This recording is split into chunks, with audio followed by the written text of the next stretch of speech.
ఏదైతే పిఠాపురంలో జరిగినటువంటి ఘటన నిజంగా ఎంతోమంది మనసుల్ని కుదిపేస్తూ ఉంది.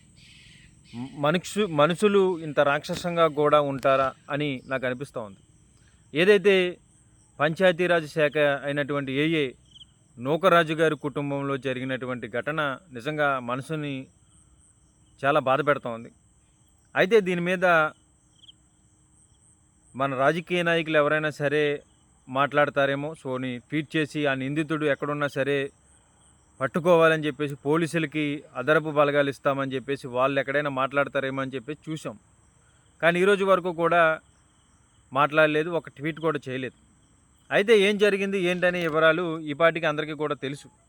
అయినప్పటికీ కూడా ఏదైతే రాజమండ్రి రైల్ కమ్ బ్రిడ్జ్ మించి నూకరాజు గారి కుటుంబం అంతా కూడా నీళ్ళల్లో దూకేయడం జరిగింది. అయితే 10 ఏళ్ళ యువకుడు మాత్రమే బ్రతకడం, అక్కడ ఉన్నటువంటి మత్స్యకారులు ఆ కుర్రవాడి కేకలని వినిపించి వాళ్ళు కాపాడడం జరిగింది. సో ఆ కుర్రవాడు చెప్తున్నటువంటి విషయాలు ఏంటంటే, సాదిక్ ఖాన్ అనే ఒక దుర్మార్గుడు మా ఇంటికి వచ్చి మమ్మల్ని బెదిరించేవాడు, సో మా అమ్మని కొట్టేవాడు అని చెప్పేసి ఆ కుర్రవాడు పోలీసులకు చెప్పినట్టుగా సమాచారం. అయితే నిజంగా ఏంటంటే, ఏదైతే సాదిక్ ఖాన్ అనే వ్యక్తి ముందు ఒక స్కూల్లో కూడా పనిచేసినప్పుడు ఒక మహిళతో అసభ్యకరంగా ప్రవర్తిస్తే వాళ్ళు అక్కడి నుంచి తీసేయడం జరిగిందంట.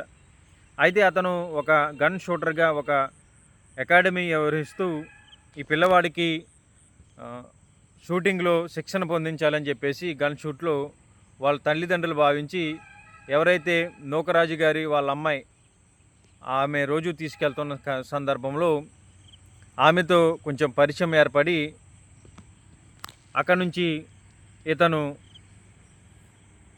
సాదిక్ ఖాన్ అనే వ్యక్తి వాళ్ళ ఇంటికి రావడం, సో ఫ్యామిలీ ఫ్రెండ్గా ఒకరిలో కలిసిపోవడం ఇదంతా కూడా జరిగింది. అయితే ఎవరైతే నూకరాజు గారి అల్లుడైనటువంటి జగదీష్ రెడ్డి గారు ఉన్నారో అతన్ని కూడా పాయిజన్ ఇచ్చి చంపేశాడు ఈ సాదిక్ ఖాన్ అనే వ్యక్తి అని చెప్పేసి ఎవరైతే నూకరాజు గారి అమ్మాయి ఉందో ఆ మహిళ డిక్కీలో పేపర్ ఉందని చెప్పేసి, లెటర్ ఉందని చెప్పేసి ఆ అబ్బాయి చెప్పడం కూడా జరిగిందంట. అయితే నిజంగా ఏంటంటే, ఒక విధంగా ఇతని వల్ల మొత్తం కుటుంబమే సర్వనాశనం అయిపోయింది. ఎవరైతే జగదీష్ రెడ్డికి పాయిజన్ ఇచ్చి చంపేశాడని జగదీష్ రెడ్డి గారి ఒక నాన్నగారు కూడా పిఠాపురం సర్పవరంలో ఆయన కూడా కంప్లైంట్ ఇవ్వటం జరిగింది. అయితే ఇవన్నీ కూడా మరి పోలీసుల మీద చాలా పెద్ద టాస్క్ అయితే ఉంది. ఈరోజు వరకు కూడా సాదిక్ ఖాన్ అనే వ్యక్తి ఎక్కడున్నాడు ఏంటనేది పట్టుబడలేదు ఈరోజు వరకు కూడా. కానీ నిజంగా ఏంటంటే, రాక్షసులుగా ఇలా కూడా ఉంటారనిపిస్తూ ఉంది. వాళ్ళని ఎవరైతే జగదీష్ రెడ్డి చనిపోయిన తర్వాత ఒక ఎవరైతే నూకరాజు గారు ఉన్నారో ఆయనతో మాట్లాడుతూ, ఈ సాదిక్ ఖాన్ అనే వ్యక్తి నేను మీ కుటుంబానికి అండగా ఉంటాను, నేను మీకు ఉంటానని చెప్పేసి చెప్పడంతో నూకరాజు గారు మాకేమీ అవసరం లేదని చెప్పేసి చెప్పడంతో అతను అక్కడి నుంచి కూడా వీళ్ళు ఒప్పుకునేలా లేరని చెప్పేసి అతని దగ్గర ఉన్నటువంటి ఏమన్నా ఫోటోలు వీడియోలతో కానివ్వండి ఇష్టానుసారంగా కుటుంబాన్ని బ్లాక్మెయిల్ చేయటం, సో వాళ్ళ ఫోన్ని యాక్ట్ చేయటం, సో అలాగే నూకరాజు గారు వాళ్ళ అమ్మాయి డబ్బుని బంగారాన్ని ఆవిడ లాకర్ని ఆవిడ బ్యాంక్ అకౌంట్లని అన్నీ కూడా అతని దగ్గర పెట్టుకోవటం, వాళ్ళని మానసికంగా 2 నెలల పాటు హింసించడం జరిగింది. అయితే పోలీస్ కంప్లైంట్ ఇస్తే వాళ్ళ మనవని చంపేస్తానని, నూకరాజు గారిని చంపేస్తానని అనేక సార్లు ఈ సాదిక్ ఖాన్ అనే వ్యక్తి బెదిరించేవాడంట. సో ఆ విధంగా ఏంటంటే,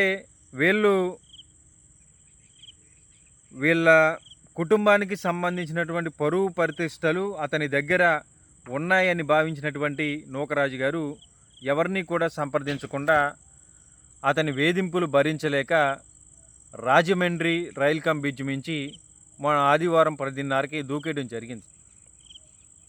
అయితే ఈరోజు వరకు కూడా ఈ సాదిక్ ఖాన్ అనే వ్యక్తి మరి ఇంకా దొరకలేదు. అయితే ఇంకొక విషయం ఏంటంటే, ఏదైతే ఈ సాదిక్ ఖాన్ అనే వ్యక్తి మతం మారాలని చెప్పేసి నూకరాజు గారు కుటుంబం మీద ఫోర్స్ చేయటం ఇదంతా కూడా జరిగింది. ఇవన్నీ కూడా ఒక్కొక్కటిగా బయటపడతా ఉన్నాయి. కానీ నిజంగా ఏంటంటే అతను వీళ్ళని బ్లాక్మెయిల్ చేయడానికి ప్రధానమైనటువంటి కారణాలు, అతని దగ్గర కొన్ని ఫొటోస్ కానీ వీడియోస్ కానీ ఉండి మీ కుటుంబం పరువు తీసేస్తాను అని చెప్పేసి వాళ్ళని బెదిరించినట్టుగానే సోషల్ మీడియాలో కనిపిస్తూ ఉంది. ఆ బెదిరింపులకి తట్టుకోలేక కుటుంబం పరువు ఎక్కడ పోతుందని చెప్పేసి పంచాయతీరాజ్ శాఖ అయినటువంటి ఏఏగా ఉన్నటువంటి నూకరాజు గారు ఈ నిర్ణయం తీసుకొని ఈ రాక్షసుడి చేతిలో బలి ఒకటి అంటే మనమే బలయ్యి ఇతన్ని ఇతన్ని శిక్ష పడుతుందని చెప్పేసి భావించినట్టుగా ఉన్నారు. సో ఆ విధంగా అతను కుటుంబంతో దూకేయడం జరిగింది. అయితే నిజంగా ఏంటంటే ఈ సమాజంలో ఇలాంటి క్రూరమైనటువంటి మృగాలు కూడా ఉన్నాయని చెప్పేసి ఈ ఘటన తర్వాతక మనకు అర్థమైంది. అయితే ఎవరైనా సరే మనం అనేది ఎవరిని కూడా మన జీవితంలోకి రానివ్వకూడదు. సో రానిస్తే ఏ విధంగా ఉంటుందనే పరిణామాలు మటుకు మాత్రం కొంతమంది గుర్తుపెట్టుకోవాలి. ఎందుకంటే ఈ షాదిక్ ఖాన్ విషయంలో కాకుండా, ఈ నూకరాజు గారి విషయంలో కాకుండా ఇలాగే కొంతమందిని బ్లాక్మెయిల్ పేర్లతో డబ్బని, లేకపోతే ఇంకోటని లేకపోతే ఉన్నటువంటి ఆధారాలన్నీ కూడా సోషల్ మీడియాలో అప్లోడ్ చేస్తామని చెప్పేసి కొంతమంది దుర్మార్గులైనటువంటి వ్యక్తులు ఇలా కుటుంబాలని చిన్నభిన్నం చేసి వాళ్ళ దగ్గర డబ్బు బంగారం తీసుకుంటూ వాళ్ళని ఇబ్బంది పెట్టేటటువంటి ప్రయత్నాలకు కొన్ని కారణాలుగా కొన్ని సోషల్ మీడియా ద్వారాగా, కొన్ని టీవీ ఛానల్స్ ద్వారాగా కొన్ని బయటకు వస్తూ ఉన్నాయి. కొన్ని బయటికి రాని అనేటువంటి అనేకం ఉన్నాయి. అయితే వేరే వ్యక్తికి అనేది మనం స్వాయిష్ ఇవ్వకూడదని చెప్పేసి కొంతమంది ఆలోచించుకోగలగాలి. ఈరోజు నూకరాజు గారి కుటుంబాన్ని తలుచుకుంటా ఉంటే నిజంగా కళ్ళల్లో నీళ్ళు తిరుగుతున్నట్టుగానే అనిపిస్తూ ఉంది. ఎందుకంటే ఆయన ఇంకొక 2 సంవత్సరాల్లో రిటైర్మెంట్ అయిపోతారు. అల్లుడు చనిపోవడంతో ఆయనకు కూడా స్ట్రోక్ రావడంతో ఆయన కూడా స్టంట్ చేయటం, సో వాళ్ళ అబ్బాయి యాక్సిడెంట్లో చనిపోవడం, అల్లుడిని కొడుకుగా భావిస్తూ ఉంటే అతనికి పాయిజన్ ఇచ్చి చంపేశాడని చెప్పేసి ఏదైతే నూకరాజు గారి అమ్మాయి లెటర్లో కూడా మెన్షన్ చేయడం జరిగింది. ఇంతటి దుర్మార్గుణ్ణి మరి కోర్టులు చట్టాలు ఏ విధంగా శిక్షిస్తాయనేది చూడగలగాలి.